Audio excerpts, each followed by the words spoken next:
Hey, what's going on, everybody? And welcome to another edition of the State of the Saints podcast. My name is TJ Jones. Glad to be with you all to break down the week 4 matchup of the New Orleans Saints, who went into the Meadowlands in East Rutherford, New Jersey, to take on the New York Football Giants. And the Saints were victorious. They beat the New York Giants by a score of 33-18. And you have to say to yourselves, the New Orleans Saints really came to play defensively. This was by far one of the best defensive performances I've seen out of New Orleans Saints in a very, very long time. You have to dig back probably sometime last season, like around week 11 or 12, to find a performance of this magnitude. The New Orleans Saints defense were unbelievable, and you have to take your hats off to some of the key players that were on defense. I'm talking about former New York Jet, now Saints linebacker Demario Davis, who had 11 tackles, 9 solo, and he had 2 sacks in the game. You can tell he was inspired going back to New York. Even though he didn't play for the Giants, he still made East Rutherford and MetLife Stadium his home in New York. So he had a great homecoming. You also got to take your hats off to some of the people who we criticized throughout the couple weeks that the Saints have been playing. You have to talk about P.J. Williams, who forced a fumble. He actually was the one that actually stripped the tight end in order for cornerback Marshawn Lattimore to pick up the fumble in order for him to try to return it. And speaking of Marshawn Lattimore, like honestly, dude, hey man, that's Eli Manning. That's not Michael Vick or Marcus Mariota. Man, you got to make a football move and get into that end zone. But nah, we ain't gonna pick with him, man. Shouts out to Marshawn Lattimore, man. Good play on his part. Also, you got to give credit to Ken Crawley. I mean, he battled. He didn't get beat too many times. I seen a couple plays that I could nitpick with and I could talk about, but I'm just gonna give him the benefit of the doubt. I seen one play in the back of the end zone in which he made a stop, and I'm gonna talk a little bit about something I seen from Ken Crawley a little bit later in the podcast. But let's focus on the things that the New Orleans Saints could have done better. The Saints had 4 trips to the red zone, 4 trips to the red zone, and they came away with all field goals. Now, I did come away with that knowing that Will Lutz can get the job done. So shouts out to him. He was an unsung hero in this game, no doubt. But you cannot play against elite teams, get into the red zone, and not score. Okay, this was a New York team that is offensively anemic, which means they can't score. So even though their defense was handling up on business, they couldn't do anything about it offensively. So that was the only thing that I seen that worked in the Saints' favor. They got to get the job done. I've seen a couple times in uncharacteristic mistakes by the offense in the red zone. For example, Benjamin Watson. I am not a person that will ridicule or talk about Benjamin Watson because me personally, I think that Benjamin Watson is a great human being. He's a wonderful person. I wish I actually knew him personally, but he is a great human being, no doubt. But I will say this, he is a good football player as well. One of the best receiving tight ends in the National Football League. Just last week when he played against the Atlanta Falcons, man, that diving catch he made, I would put that up against some of the elite wide receivers in the league. What a catch. But when you're down in the red zone, I mean, I understand you going up against all-pro Landon Collins, but damn, dude, you got to make that catch. Also with Alvin Kamara, man, a guy who we all love. I love me some Alvin Kamara. The dude is the truth, but you got to catch that pass that Taysom Hill threw to you, man. That was a touchdown. Instead of him having 3 touchdowns in this game, he could have had 4, no doubt. But the Saints offensively in the second half did an outstanding job. They ran the football, and this is something that I really, truly loved. Drew Brees did not throw a touchdown in this game, and the Saints still scored 33 points. I want y'all to allow that to register in your minds.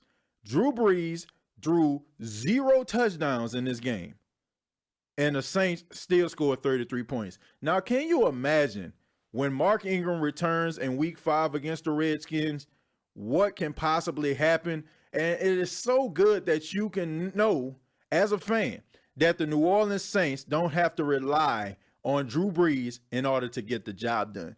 So let's go ahead and talk about this second half. The first half, we talked about they had red zone issues. In the second half, it seemed like they got it together. Offensively, they were able to move the ball up and down the field. Michael Thomas didn't have a 10, 12 catch game.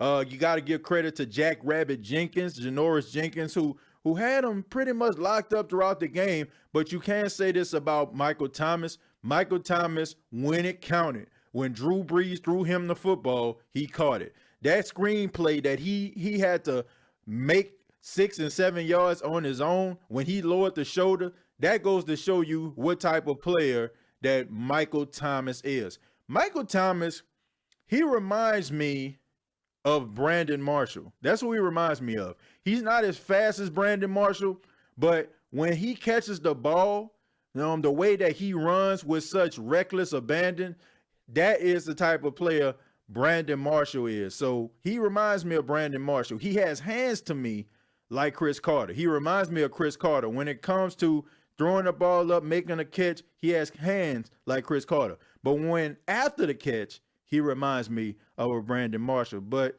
Jack Rabbit Jenkins pretty much had him locked up. He only had 4 catches in that game. But Alvin Kamara, man, oh my goodness. Alvin Kamara on the big stage. And this is what I can really appreciate.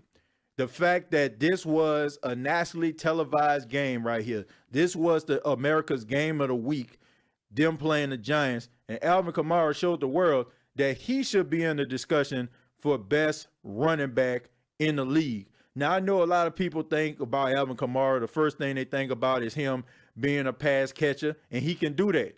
But a lot of people don't give this man the credit running between the tackles, breaking tackles, running, honestly, at individuals. They don't look at him that way. But he showed the world, especially when it mattered most. When the New Orleans Saints had to close the deal, when they had to hold on to the football, they gave the ball to Alvin Kamara. Alvin Kamara ran right up the middle, a 49-yard touchdown to seal the game.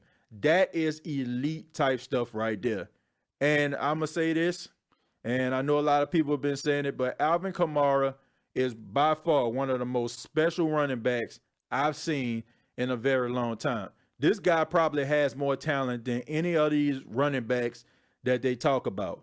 And Alvin Kamara is the reason why I feel like people are not giving him his credit is because the Saints are not a sexy team when it comes to national news. They're not. I talked about this last time. When you talk about Drew Brees is an incredible quarterback, first ballot Hall of Famer, but they try to downgrade Drew Brees because they don't want to talk about him.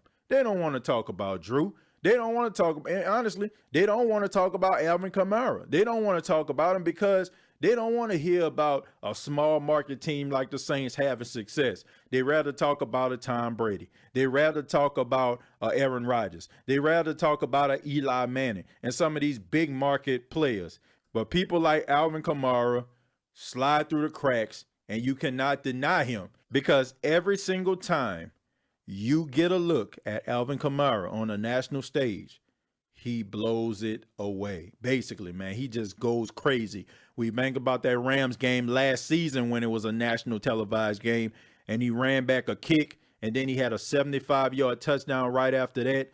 The man is special. You cannot deny him. It's time for us to stop putting labels on running backs and call it for what it is. Alvin Kamara, in my opinion, is the best running back in football right now. He can go toe-to-toe with Zeke Elliott. He can go toe-to-toe with Ty Gurley because I don't think any of those guys can do what this guy does on a consistent basis. Yesterday versus the Giants, he went toe-to-toe with the number 2 overall draft pick, Saquon Barkley. The same Saquon Barkley that a lot of people are considering to be the next coming of Adrian Peterson. They're saying he's the most elite running back that they have seen in a long time. And some people even saying ever.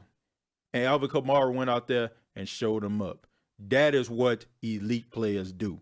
But the New Orleans Saints got the job done. Congratulations to the New Orleans Saints. It wasn't pretty, but they got the job done. Nobody is going to remember how you win games, but it's all about winning the game. You can make those adjustments. You can get those goal line, red zone situations fixed offensively on next week.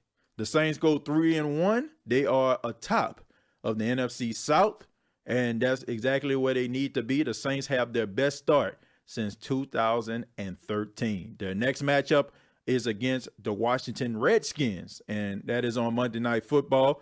Drew Brees has an opportunity to become the NFL all-time leading passer. So a lot of people are looking forward to that. I know a lot of people are going to be in the Superdome, probably a lot of old faces, old familiar faces that we all knew and loved throughout the years. Former New Orleans Saints players are probably going to be in the Superdome, and I know everybody's going to be glued to their television. This has been the State of the Saints. Till next time, all I have to say is, who dat?